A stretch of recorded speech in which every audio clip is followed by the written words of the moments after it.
अस्सलाम वालेकुम दोस्तों, मैं गुलजान बलोच, आप देख रहे हैं मेरा यूट्यूब चैनल। दोस्तों आज की इस वीडियो में न्यू इन्वर्टर की इंस्टॉलेशन और उसकी सेटिंग आपको बताते हैं। आपने अभी जो है ना वायरिंग आपने कंप्लीट की है प्लेटों की, ये तो कन्फर्म है, ठीक है ना। सीरीज़ में जितनी भी चाहे प्लेटें हैं आपकी, आपने यहाँ पर सप्लाई दी हुई है या तो RT पे पावर वाली जगह, यहाँ पर देखें ये टर्मिनल होते हैं, यहाँ पर पावर वाली जगह RT, ये देखें ये तारें लगी हुई हैं प्लस माइनस की। RT पर अगर देते हैं पावर सप्लाई सोलर पैनल की तो प्लस माइनस का कोई इशू नहीं है। अगर आप यहाँ पर देते हैं प्लस माइनस सोलर वाली जगह DC की जगह, तो यहाँ पर आप प्लस प्लस के साथ और माइनस माइनस के साथ लगाते हैं। अच्छा, अब आपने वह इसकी कनेक्शन कंप्लीट कर दी और आउटपुट आपने ली है या तो सिंगल फेस या 3 फेस इस मोटर वाली जगह और UVW पे। तो उसके बाद आप रनिंग में जाते हैं। इस तरह आपका VFD या तो रनिंग मोड में आता है यानी 50 हर्ट्ज़ पर, या P ऑफ का एरर यहाँ पर शो होता है, या OU3 का। तो इसमें कौन सी मसले होते हैं, अब नए इन्वर्टर को जैसे आप रन करेंगे तो ये ट्रिप हो जाएगा। ये बिल्कुल यूँ समझे नया है क्योंकि मैंने रिस्टोर की है सारे प्रोग्राम। तो यहाँ पर आप रन करेंगे तो ये ट्रिप हो जाएगा। फर्स्ट में देखते हैं, देखिए मैंने रन किया हुआ है तो ये ऊपर जा रहा है इसकी फ्रीक्वेंसी और ये ट्रिप हो जाएगा। देखें अंडर वोल्टेज का ट्रिप आ गया है। इसका हल क्या है, अब सिंपली आपने प्रोग्राम का बटन दबाना है। प्रोग्राम के बटन दबाने के बाद आपने PB में जाना है। देखें PB, ये सबसे पहले की सेटिंग है। PB में जाना है, PB05 में जाना है क्योंकि ये अंडर वोल्टेज हो रहा है ना। तो यहाँ पर आप देखेंगे 00 होगा। न्यू इन्वर्टर की बात हो रही है। सबसे पहले ये आपने करना है 50 हर्ट्ज़ पर डेटा एंटर करना है और कुछ भी नहीं करनी है, आपने रनिंग करनी है। देखें मैंने आपके सामने रनिंग की है, देखते हैं क्या होता है। देखें ये फ्रीक्वेंसी में वेरिएशन बहुत ज़्यादा है। अच्छा, इसके लिए आपने क्या करना है, फिर से PB में ग्रुप खोलना है। PB04 की सेटिंग इस दफ़ा देखना है। देखें अगर वेरिएशन इस तरह ज़्यादा है तो PB04 नॉर्मली हर न्यू इन्वर्टर की 80 पे होती है, तो इसको मैं बढ़ाकर 90 पे करता हूँ 10%। ये वोल्टेज के मुताबिक होता है। देखें अब इसकी वेरिएशन जो है वो कंट्रोल में आ गई है। पहले 4 फ्रीक्वेंसी की थी, अब देखें तेज़ी से ऊपर नीचे हो रहे हैं ये पॉइंट्स, जो है स्पीड इसकी ज़्यादा है। तो उसके लिए मैं जाता हूँ P0 में। इसकी एक्सीलरेशन डिसेलरेशन टाइम शॉर्ट है यानी 10 सेकंड है, वो नॉर्मली 20 सेकंड पर रखना चाहिए। इसके लिए मैं यहाँ पर P0 में 20 सेकंड करता हूँ और P012 में भी 20 सेकंड करता हूँ। तो ये जो है ना नॉर्मल वेरिएशन होगी। अब देखें आपके सामने ये रन हो रही है और रिस्टोर करके मैंने दोबारा सेटिंग की है और आपको ये सप्लाई भी जो है ना वो समझाई हुई है। अब बाज़ दफ़ा मसला ये होता है, अब ये तो रनिंग हो रही है इसकी, तो UU का ट्रिप भी नहीं आ रहा और ये जो है ना कोई गड़बड़ी इसमें कोई मसला भी नहीं है, वेरिएशन भी इतना नहीं है। यानी कि सुबह के वक़्त थोड़ी बहुत इस तरह होगा, इसमें आप घबराएं बिल्कुल भी नहीं। यानी कि ये जो 34 से 36 को भी कभी कभार टच कर रहा है तो ये सुबह के वक़्त होगा। अगर इसको बंद करेंगे तो धूप में पानी आपका कम हो सकता है। अच्छा जी, इसमें और क्या कौन सी प्रॉब्लम आते हैं, आपको पता है कि अगर आप पावर सप्लाई RST पर देते हैं, यहाँ पर देखें ये थोड़ा इशू हो रहा है लो लाइटिंग का, ये पावर लिखा हुआ है और यहाँ पर RST है टर्मिनल।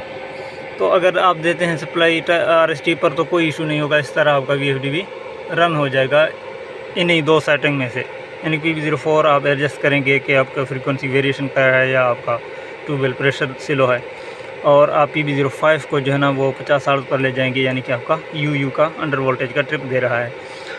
और अगर आप यहाँ पर पावर सप्लाई दे रहे हैं PB प्लस माइनस पर, ये जो आप देख रहे हैं सामने, तो उसमें मसला ये होगा कि इनपुट फेस फेलर होगा, SP1 आ सकता है, पावर ऑफ आ सकता है।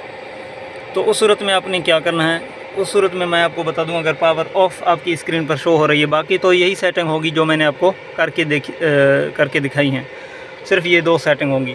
और अगर पावर ऑफ यहाँ पर स्क्रीन पर लिखा हुआ आ रहा है, यानी कि P0FF आ रहा है, तो फिर आपने PB की एक सेटिंग करनी है, मैं आपको बताता हूँ। PB00 में, ठीक है, PB00 में यहाँ पर देखें 1 है, इसको 0 करके आपने डेटा एंटर करना है। तो ये आपकी जो है ना पावर ऑफ का मसला हल हो जाएगा। SP1 आ रहा है तो वो भी हल हो जाएगा।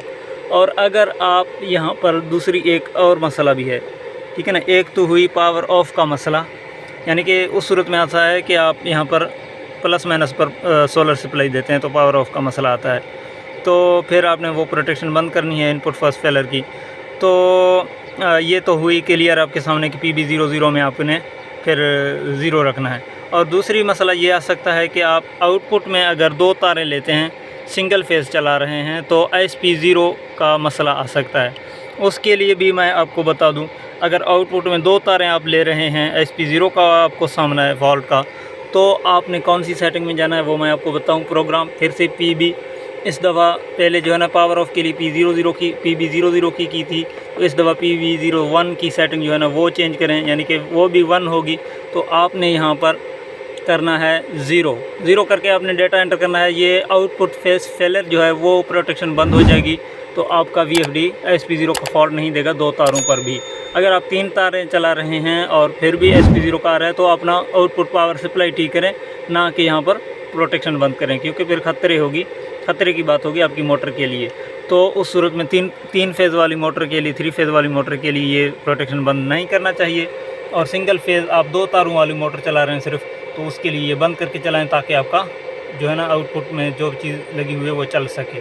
तो ये दूसरी जो है ना बहुत बड़ी फॉल्ट हो गई न्यू इन्वर्टर में। और इसकी जो मेन पैरामीटर थे वो मैंने आपको बता दी हैं। और बाज़ दफ़ा ऐसा होता है कि मोटर की जो पैरामीटर हैं वो गलत होते हैं। वो जब गलत होते हैं तो क्या करता है इन्वर्टर, तो फिर इन्वर्टर में जो है ना OL1 का फॉल्ट आ सकता है। जो भी न्यू इन्वर्टर में खदशात हैं फॉल्ट्स आने का, तो वो मैं आपके सामने रख रहा हूँ। यानी कि अगर आ रही है OL1 का फॉल्ट, तो इसमें मोटर ओवरलोड हो रही है, जो पैरामीटर मोटर की दी हुई हैं वो आपकी गलत हैं। तो उसके लिए आपने घबराना नहीं और P2 की सेटिंग खोलना है। मोटर पैरामीटर जहाँ पर सेट होते हैं P2 में, OL1 की सूरत में P201 की सेटिंग जो है ना, यहाँ पर आप देख सकेंगे कि जितना भी सेट है किलोवाट यहाँ पर सेट होते हैं मोटर के 007.5, यानी कि 7.5 किलोवाट यहाँ पर सेट है। अगर OL1 का आपको सामना है, या तो आपको पता है कि आपकी मोटर कितनी किलोवाट की है, तो उतना सेट करें, नहीं तो आप यहाँ पर OL1 की सूरत में फिर जस्ट यहाँ पर 4 किलोवाट ज़्यादा करें। यानी कि मिसाल के तौर पर यहाँ पर ये 7.5 है ना, 7.5 किलोवाट है, तो मैं 11.5 करके चलाऊँगा, तो इंशाल्लाह OL1 का फॉल्ट नहीं आएगा। अगर फिर भी आ रहा है तो फिर भी मैं इसको ज़्यादा करूँगा। उतना रखें जितने पर OL1 का फॉल्ट ना दे आपका VFD। तो बाकी सब कुछ इंशाल्लाह ठीक ठाक चलेगी, इसमें कुछ भी आपको करने की ज़रूरत नहीं पड़ेगी। जैसा कि मैंने आपके सामने पहले रन की थी, तो UU का अंडर वोल्टेज का मसला दे रहा था। दूसरी दफ़ा वो हल की हमने PB05 में, तो उसके बाद जो हमने रन की तो वेरिएशन ज़्यादा थी, फ्रीक्वेंसी अप डाउन ज़्यादा हो रहे थे, तो उसमें हमने PB04 की सेटिंग 10% बढ़ा दी, तो वो भी ख़त्म हो गई। और जो भी खदशात हैं, यानी कि पावर ऑफ का मसला हो या SP0 का, SP1 का, जो भी हो, मैंने आपके सामने तकरीबन रखे हैं। फिर भी मज़ीद इंशाल्लाह ऐसे इन्फॉर्मेटिव वीडियोज़ आती रहेंगी, और इंशाल्लाह चीज़ें जो है ना आपको सिखाते रहेंगे हम। तो बराबर मेहरबानी चैनल को सब्सक्राइब करें, अगर वीडियो अच्छी लगे लाइक भी करें। इजाज़त दें, अल्लाह हाफ़िज़।